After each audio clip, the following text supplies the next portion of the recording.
नमस्कार. माझे नाव आहे संतोष करंजे. कृषी विज्ञान केंद्र बारामतीमध्ये मी विषय विशेषज्ञ कृषी विद्या म्हणून कार्यरत आहे आणि आज बारामती तालुका जिल्हा पुणे येथील शेटपळेगडे या गावामध्ये आपण आलेलो आहोत आणि इफ्को मार्फत आणि भारत सरकारच्या फर्टिलायझर डिपार्टमेंट मार्फत ॲग्रो क्लायमॅटिक झोन 9 मध्ये आपण जे नॅनो डीएपीची ट्रायल घेतलेली आहे तो प्लॉट मी पाहिलेला आहे. या ठिकाणी शेतकऱ्यांची प्रॅक्टिस आणि नॅनो डीएपी वापरलेला प्लॉट आज पाहिला. अतिशय चांगले रिझल्ट दिसून आले. या ठिकाणी असं केलेलं आहे की तिकडे 100% डीएपीचा वापर केलेला आहे आणि इकडे नॅनो डीएपी बीज प्रक्रियेद्वारे दिलेला आहे.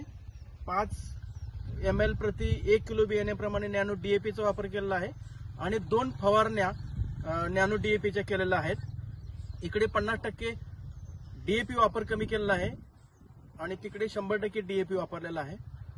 तरी पण जर माझ्या ऑब्झर्वेशन मध्ये असं दिसत आहे की हा प्लॉट अतिशय ग्रोथ मध्ये जवळपास पानाच्या गर्थ मध्ये असेल, कणसाचा आकार असेल, याच्यामध्ये किमान 20 ते 25% आपल्याला जास्त दिसत आहे. पानाची गर्थ जरी बघितली तरी किमान 4 ते 5 इंच दिसून येत आहे. हिरवा पाना जो आहे तो तिकडे लवकर प्लॉट पिवळा पडलेला आहे, इकडे अजून हिरवा आहे. हा एवढा फरक या नॅनो डीएपीच्या वापरामध्ये आपल्याला दिसत आहे. म्हणजे शेतकऱ्यांनी निश्चितच ट्रॅडिशनल जी आता जुनी खत आहेत ती बदलून आपण नॅनो डीएपी याचा वापर केला तर निश्चित आपल्याला फायदा दिसत आहे. इफ्कोचे प्रतिनिधी डॉक्टर पवार साहेब पण या ठिकाणी इथं आहेत. विपणन व्यवस्थापक महाराष्ट्र राज्याचे आणि बारामतीचे रिजनल मॅनेजर आहेत शेंडगे साहेब.